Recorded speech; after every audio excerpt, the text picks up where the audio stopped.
ओम शांति। ओम शांति।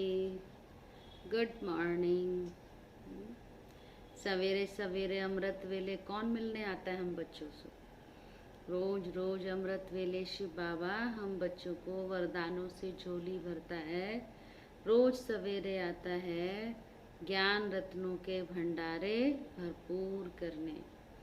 कितने हम भाग्यशाली हैं। नशा होना चाहिए कि सवेरे उठते ही हमें कौन मिलता है? शिव बाबा। सारा संसार जिसको याद कर रहा है, सारा संसार जिसको पुकार रहा है, खोज रहा है, वो हमको सवेरे सवेरे आकर के उठाता भी है और उठाने के बाद ज्ञान रत्नों से हमको भरपूर करता है। आज 24/7/2020 के साकार महावाक्य शिव बाबा बोले, मीठे बच्चे, बाप आए हैं तुम्हें ज्ञान रतन देने। शिव बाबा आए हैं तुम्हें ज्ञान रतन देने। बाप तुम्हें जो भी सुनाते हैं वह समझाते हैं, ये ज्ञान है किसका? शिव बाबा जो भी हमको सुनाते व समझाते हैं यह ज्ञान है। और यह ज्ञान कौन देता? ज्ञान सागर शिव बाबा। ज्ञान रतन ज्ञान सागर शिव बाबा के सिवाय और कोई यह ज्ञान रतन दे नहीं सकता। कई बार बाबा कहता घूम के आओ, चक्कर लगा के आओ, कोई भी शिव बाबा के सिवाय ये ज्ञान रतन नहीं दे सकता। प्रश्न है, आत्मा की वैल्यू कम होने का मुख्य कारण क्या है? तो उत्तर, वैल्यू कम होती है खाद पड़ने से। द्वापर युग से काम, क्रोध, लोभ, मोह, अहंकार, इन विकारों की खाद पड़ते पड़ते जो हमारी आत्मा प्योर 24 कैरेट गोल्ड थी, सतो प्रधान थी, धीरे धीरे उसकी कलाएं खत्म होती गई, आत्माएं काली हो गई। बाबा कहते मुलम्मे की बन गई। जैसे सोने में खाद डालकर जेवर बनाते हैं तो उसकी वैल्यू कम हो जाती है, ऐसे आत्मा जो सच्चा सोना है उसमें जब अपवित्रता की खाद पड़ती है तो वैल्यू कम हो जाती है। इस समय तमो प्रधान आत्मा की कोई भी वैल्यू नहीं है, शरीर की भी कोई वैल्यू नहीं। अभी तुम्हारी आत्मा और शरीर दोनों याद से वैल्यूबल बन रहे हैं। किसकी याद से? शिव बाबा की याद से वैल्यूबल बन रहे हैं। गीत है आज, कौन आया आज सवेरे सवेरे, पायल की झंकार लिए, ज्ञान की झंकार लिए। तो ज्ञान रत्नों की भरमार लिए कौन आता सवेरे सवेरे? शिव बाबा। ओम शांति। मीठे मीठे रूहानी बच्चों प्रति बाप बैठ समझाते हैं और याद की युक्तियां भी बता रहे हैं। बच्चे बैठे हैं, बच्चों के अंदर में है शिव भोलेनाथ बाबा आए हैं। समझो आधा घंटा शांत में बैठ जाते हैं, बोलते नहीं हैं, तो तुम्हारे अंदर आत्मा कहेगी कि शिव बाबा कुछ बोले। जानते हो शिव बाबा विराजमान है परंतु बोलते नहीं हैं। यह भी तुम्हारी याद की यात्रा है ना। शिव बाबा कभी ब्रह्मा बाबा के तर में आके दृष्टि देता था तो बच्चों को लगता बाबा दृष्टि तो दे रहा है पर कुछ बोले, लेकिन अंदर आत्मा जानती है कि बाबा आए हैं। तो बाबा कहते बाबा आए हैं, यह भी बुद्धि में याद है, तो यह भी तो याद की यात्रा है ना। अंदर में समझते हो बाबा कुछ बोले, ज्ञान रतन देवे। बाप आते ही हैं तुम बच्चों को ज्ञान रतन देने। वह ज्ञान का सागर है ना। कहेंगे बच्चे देही अभिमानी होकर रहो, बाप को याद करो, तो ये ज्ञान हुआ। बाप कहते हैं इस ड्रामा के चक्र को, सीढ़ी को और बाप को याद करो, यह भी ज्ञान हुआ। बाबा जो कुछ समझाएंगे उसको ज्ञान कहेंगे। याद की यात्रा भी समझाते रहते हैं, ये सब है ज्ञान रतन। याद की बात जो समझाते हैं ये रतन बहुत अच्छे हैं। बाप कहते अपने 84 जन्मों को याद करो। तुम पवित्र आए थे, फिर पवित्र होकर ही जाना है। कर्मातीत अवस्था में जाना है और बाप से पूरा वर्षा लेना है। वह कब मिलेगा? जब आत्मा सतो प्रधान बन जाएगी याद के बल से। ये अक्षर बहुत वैल्यूबल है, नोट करने चाहिए। आत्मा में ही धारणा होती है। ये शरीर तो आर्गन से जो विनाश हो जाते हैं। संस्कार कौन ले जाती है? आत्मा। अच्छे व बुरे संस्कार किसमें होते हैं? आत्मा में ही होते हैं। बाप में भी संस्कार भरे हुए हैं। शिव बाबा में कौन से संस्कार हैं? सृष्टि के आदि मध्य अंत की नॉलेज के, इसलिए उनको नॉलेजफुल कहा जाता है। बाबा हर बात को राइट करके समझाते हैं। 84 का चक्र बिल्कुल सहज है। अभी 84 का चक्र पूरा हुआ है। अभी हमको वापिस कहाँ जाना है? बाप के पास जाना है। मैली आत्मा तो वहाँ जा नहीं सकती। तुम्हारी आत्मा पवित्र हो जाएगी तो फिर यह शरीर छूट जाएगा। ये भी बाबा ने राज समझाया है। जब आत्मा एकदम संपूर्ण बन जाएगी, प्योर हो जाएगी, तो ये इम्प्योर शरीर में रह नहीं सकती, क्योंकि ये शरीर तो इस अपवित्र दुनिया का ही है ना, तो विकारी दुनिया का विकारी शरीर है। तो जब आत्मा निर्विकारी बन जाती, पवित्र बन जाती, तो यह पुराना शरीर छोड़ देती है। पवित्र शरीर तो यहाँ मिल ना सके, ये पुरानी जूती है। इनसे वैराग्य आता जा रहा है। आत्मा को पवित्र बन, फिर भविष्य में हमको पवित्र शरीर लेना है। सतयुग में हम आत्मा और शरीर दोनों पवित्र थे।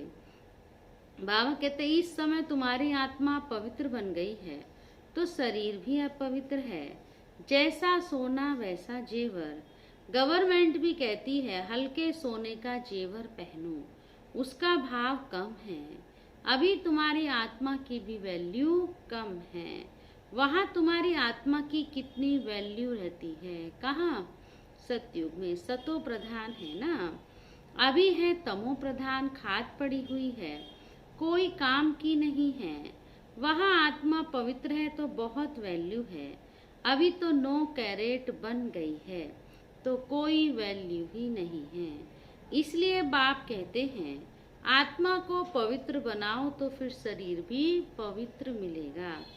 यह ज्ञान भी कोई और दे नहीं सकता। बाप ही कहते हैं मामेकम याद करो। बाबा हमेशा कहते एक बाप को याद करो। कृष्ण से कहेंगे नहीं, वह तो देहधारी है ना। बाप कहते हैं अपने को आत्मा समझ, मुझ बाप को याद करो। कोई देहधारी को याद नहीं करो। अभी तुम समझते हो तो फिर समझाना है। शिव बाबा है निराकार, उनका अलौकिक जन्म है।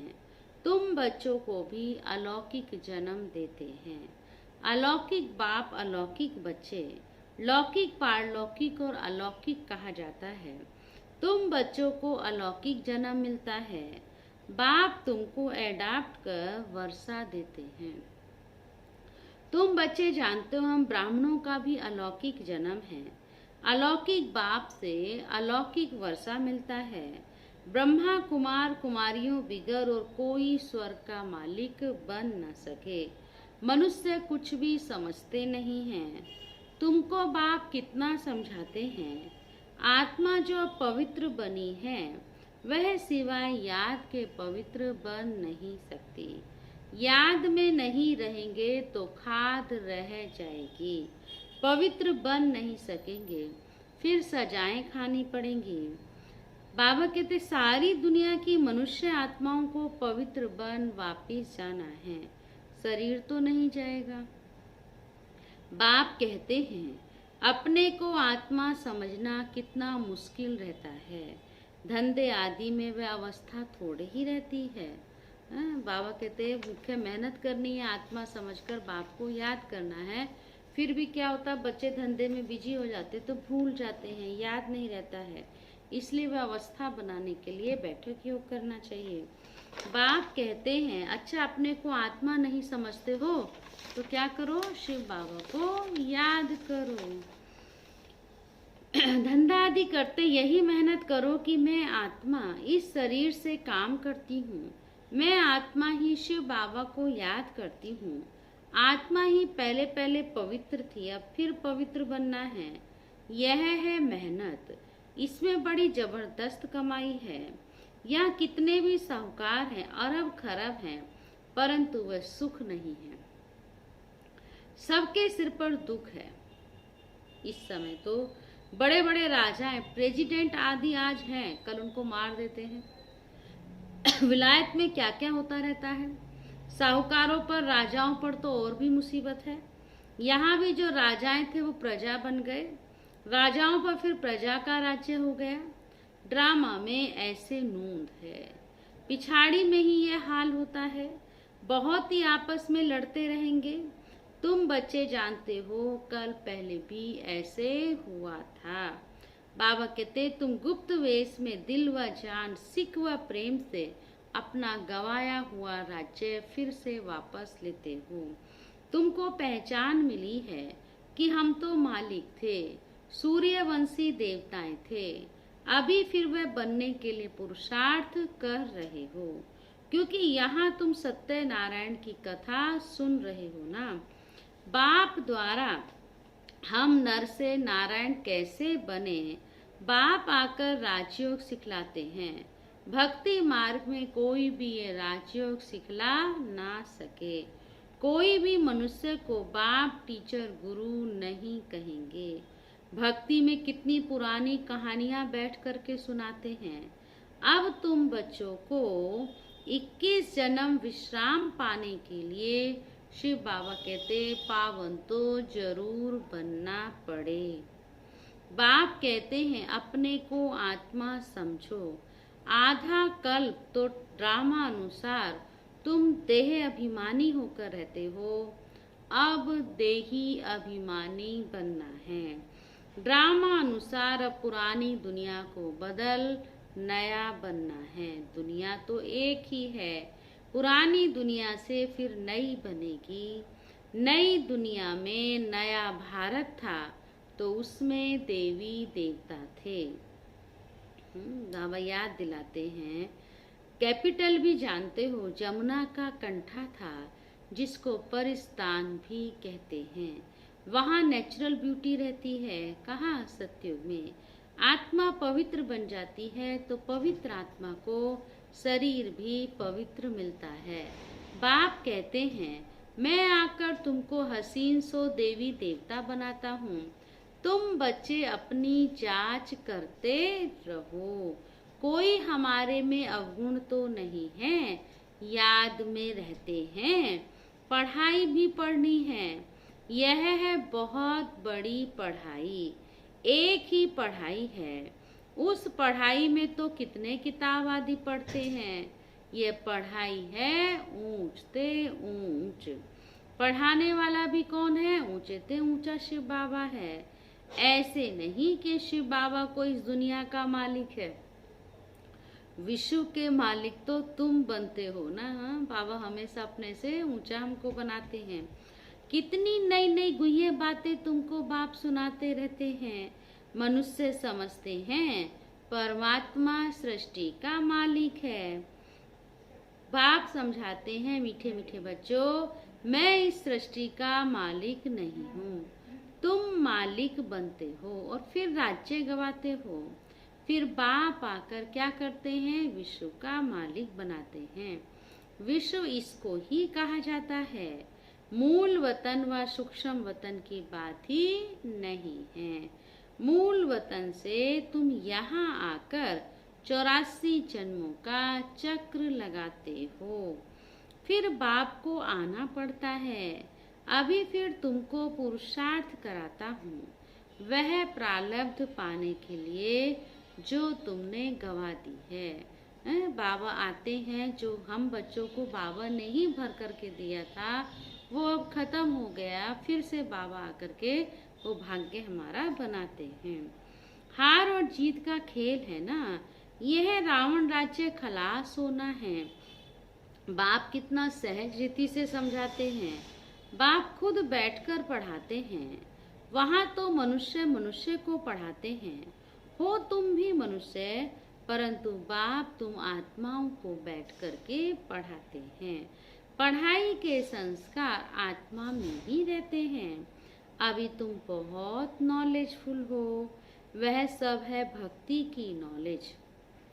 कमाई के लिए भी नॉलेज है, शास्त्रों की भी नॉलेज है, यह है रूहानी नॉलेज। तुम्हारी रूह को रूहानी बाप बैठ नॉलेज सुनाते हैं। 5000 वर्ष पहले भी तुमने सुनी थी। सारे मनुष्य सृष्टि भर में ऐसा कभी कोई पढ़ाता ही नहीं होगा। है कोई ऐसा? जैसा शिव बाबा रोज, हाँ, हम बच्चे पढ़े ना पढ़े लेकिन बाबा रोज पढ़ाता है, रोज मेहनत करता है। किसको भी नहीं पता कि ईश्वर कैसे पढ़ाते हैं। तुम बच्चे जानते हो अब इस पढ़ाई से किंगडम स्थापन हो रही है। जो अच्छी रीति पढ़ते और श्रीमत पर चलते हैं वही हाईएस्ट बनते हैं, और जो बाप की जाकर निंदा कराते हैं, हाथ छोड़ जाते हैं, वह प्रजा में बहुत कम पद पाते हैं। बाप तो एक ही पढ़ाई पढ़ाते हैं, पढ़ाई में भी कितनी मार्जिन है। डीटी किंगडम थी ना, एक ही बाप है जो यहाँ आकर किंगडम स्थापन करते हैं, बाकी ये सब विनाश हो जाना है। बाबा कहते बच्चे अब जल्दी तैयारी करो। क्या करो? अब जल्दी जल्दी तैयारी करो। गफलत में टाइम वेस्ट नहीं करो। याद नहीं करते हैं तो मोस्ट वैल्यूबल टाइम नुकसान होता है। शरीर निर्वाह अर्थ धंधा आदि भल करो, फिर भी हाथ काटे दिल याडे। हाथों से कर्म करो और दिल से शिव बाबा को याद करो। बाप कहते हैं मुझे याद करो तो राजाई तुमको मिल जाएगी। खुदा दोस्त की कहानी भी सुनी है ना। अल्लाह अव्वल दीन का भी नाटक दिखाते हैं। ठगा करने से खजाना निकल आया। अभी तुम बच्चे जानते हो अल्लाह तुमको ठगा करने से क्या बनाते हैं। झट दिव्य दृष्टि से वैकुंठ चले जाते हो। आगे बच्चियां आपस में मिलकर बैठती थी, फिर आपे ही चली जाती थी ध्यान में, फिर जादू कह देते थे। तभी तो लोगों ने कहा ब्रह्मा कुमारियों के पास जाओगे तो वहाँ जादू लग जाएगा। क्योंकि जो माताएं बहनें आती थी बहुत बैठे बैठे ध्यान में चली जाती थी, वैकुंठ देख करके आती थी, साक्षात्कार होते थे, तो लोग कहते वहाँ तो जादू होता है। तो फिर बाबा ने वो बंद करा दिया। तो ये सब बातें हैं इस समय की। हातम ताई की भी कहानी है। मुलरा मुख में डालते थे तो माया गुम हो जाती थी, मुलरा निकालने से माया आ जाती है। यह भी रहस्य बाबा ने समझाया। मुलरा माना क्या? मुख में शिव बाबा की याद हो, मौन व्रत धारण कर लो। बाप कहते बच्चे मुख में मुलरा डाल दो, माना तुम शांति के सागर के बच्चे मास्टर शांत स्वरूप बन जाओ। आत्मा शांति में अपने स्वधर्म में रहती है। सत्युग में भी जानते हैं कि हम आत्मा हैं, बाकी परमात्मा बाप को कोई भी नहीं जानते। कभी भी कोई पूछे बोलो तो वहाँ विकार का नाम ही नहीं है ही वाइसलेस वर्ल्ड।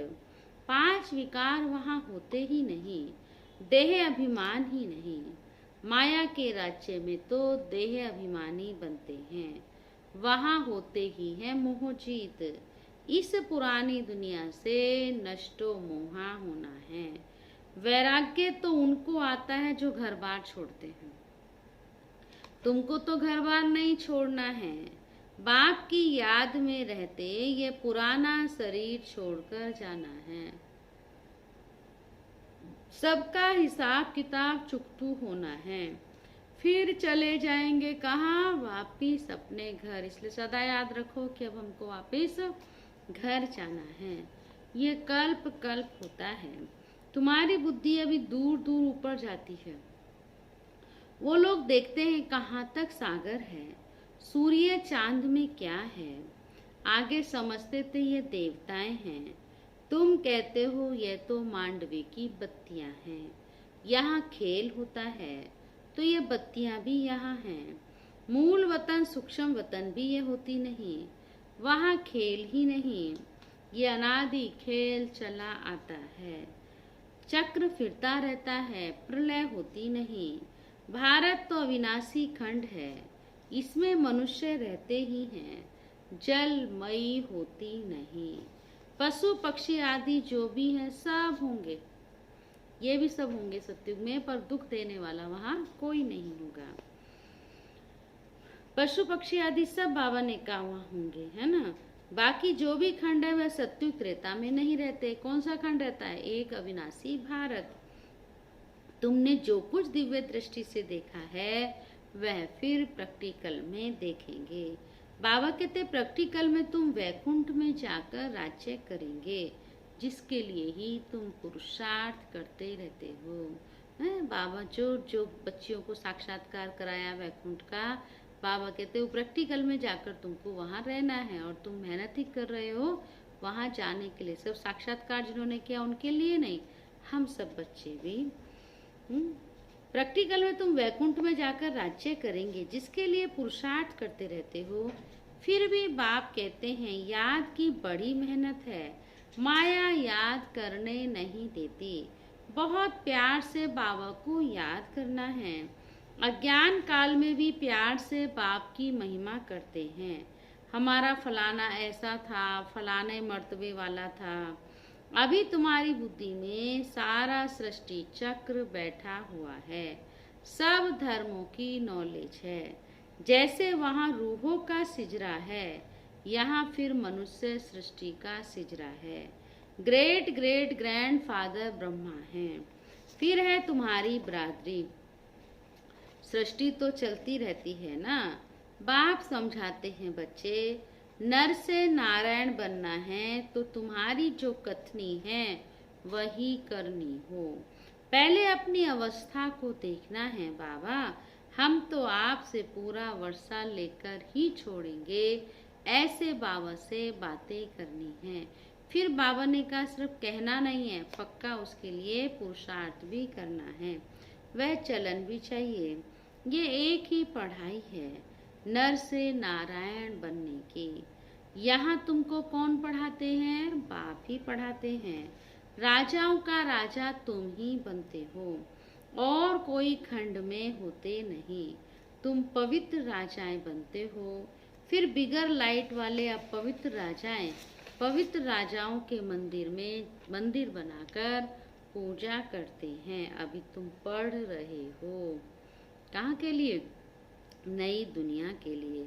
बाबा कहते स्टूडेंट टीचर को क्यों भूलते हैं? कहते हैं बाबा माया भुला देती है। बच्चे कहते हैं ना बाबा हम आपको भूल गए। बाबा कहते भूलना तो नहीं चाहिए, स्टूडेंट कभी अपने टीचर को भूलता है क्या? लेकिन बच्चे बड़े चतुर हैं। बाबा कहते बच्चे कहते बाबा हम नहीं भूलते, माया भुला देती है। दोस्त फिर माया पर रख देते हैं। अरे याद तो तुमको करना है ना, मेहनत करेंगे ध्यान देंगे तो माया भी थक जाएगी। मुख्य टीचर एक ही है, बाकी और सब हैं नायब टीचर्स। दोस्त फिर माया पर रख देते हैं। बाबा कहते बाप को भूल जाते हो, अच्छा टीचर को याद करो। बाबा भूल गया तो टीचर को याद करो, टीचर भूल गया तो सतगुरु को याद करो। तुमको 3 चांस दिए जाते हैं, एक भूले तो दूसरे को याद करो। बाप है, टीचर है, सतगुरु है। बाबा कहते तीनों को याद करो, और तीनों में से एक को माना एक को भूले तो कोई ना कोई को तो याद के 3 चांस दिए है बाबा ने। बाबा भी देखो कैसे कैसे हम बच्चों को कि किसी न किसी रूप में शिव बाबा को याद करना है। ठीक है। अच्छा, मीठे मीठे सीखी लदे बच्चों प्रति माता पिता बाप दादा का याद प्यार और गुड मॉर्निंग। रूहानी बाप की रूहानी बच्चों को नमस्ते। हम रूहानी बच्चों की रूहानी बाप दादा को भी गुड मॉर्निंग, नमस्ते नमस्ते। धारणा के लिए मुख्य सार आज की मुरली से, बाप से पूरा वर्षा लेने के लिए, बाप से पूरा वर्षा लेने के लिए जो कथनी हो वही करनी हो। इसका पुरुषार्थ करना है, मोह जीत बनना है।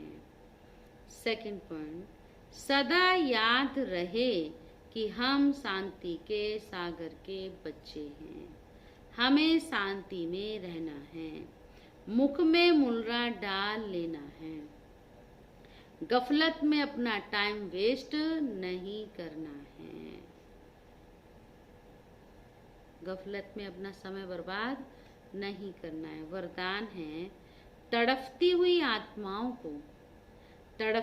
आत्माओं को 1 सेकंड में गति सदगति देने वाले मास्टर दाता भव। जैसे स्थूल सीजन का इंतजाम करते हो, सेवाधारी सामग्री सब तैयार करते हो जिससे किसी को कोई तकलीफ ना हो, समय व्यर्थ ना जाए, ऐसे ही अब सर्व आत्माओं की गति सदगति करने की अंतिम सीजन आने वाली है। तड़पती हुई आत्माओं को क्यू में खड़ा करने का कष्ट नहीं देना है, आते जाएं और लेते जाएं, इसके लिए एवर रेडी बनो। पुरुषार्थी जीवन में रहने से ऊपर अब दातापन की स्थिति में रहो। बहुत पुरुषार्थी जीवन में रहे, अब बाबा कहते हैं दातापन की स्थिति में रहो। हर संकल्प, हर सेकंड में मास्टर दाता बन करके चलो। स्लोगन है, हजूर को बुद्धि में हाजिर रखो, हजूर को बुद्धि में हाजिर रखो तो सर्व प्राप्तियां जी हाजिर हो जाएंगी। हजूर कौन? शिव बाबा को सदा याद रखो, सदा हाजिर रखो तो किसी भी चीज की कमी की महसूसता नहीं होगी। कोई भी अप्राप्ति आपके खजाने में रह नहीं सकती। सब बाबा कहते हैं सब चीजें सहजता से हाजिर हो जाएगी। दीदी जी की विशेषताएं सुन रहे हैं। आज लास्ट है 23वां है आज का। फ्राक दिल के साथ एका नामी का अवतार। दीदी आने वाले मेहमानों की भरपूर खातिरी करती, कभी कभी ऐसे सुहेज रचाती जिसमें 36 प्रकार व 56 प्रकार के भोजन का ब्रह्मा भोजन कराती।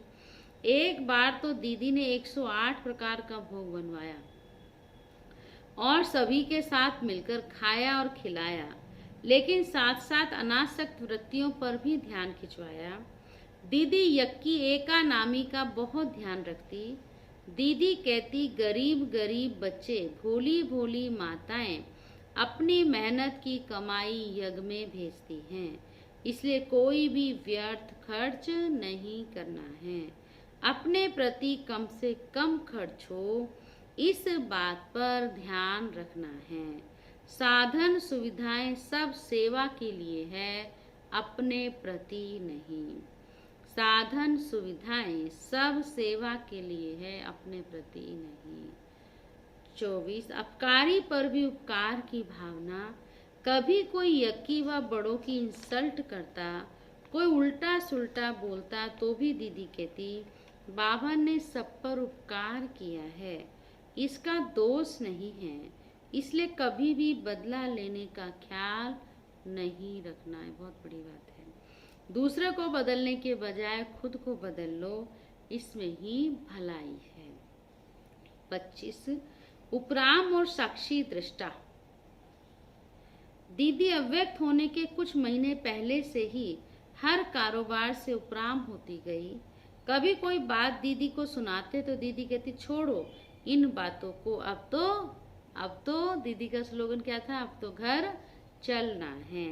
दीदी के इस वाक्य के आधार पर एक गीत बना है, अब घर जाना है ना गीत। आदि अंत का मंत्र यही है, अब घर जाना है।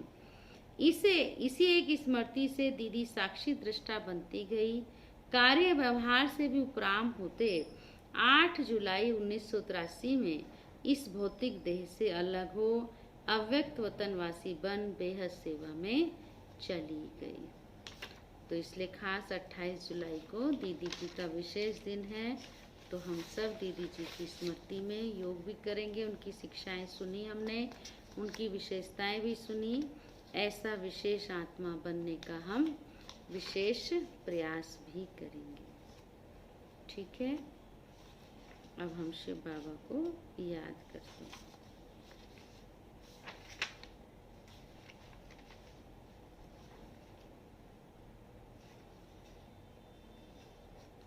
अच्छा, वो दीदी की विशेषताएं थी, शिक्षाएं भी आई हुई हैं, वो हम कल सुनेंगे। 28 को भी सुन सकते हैं।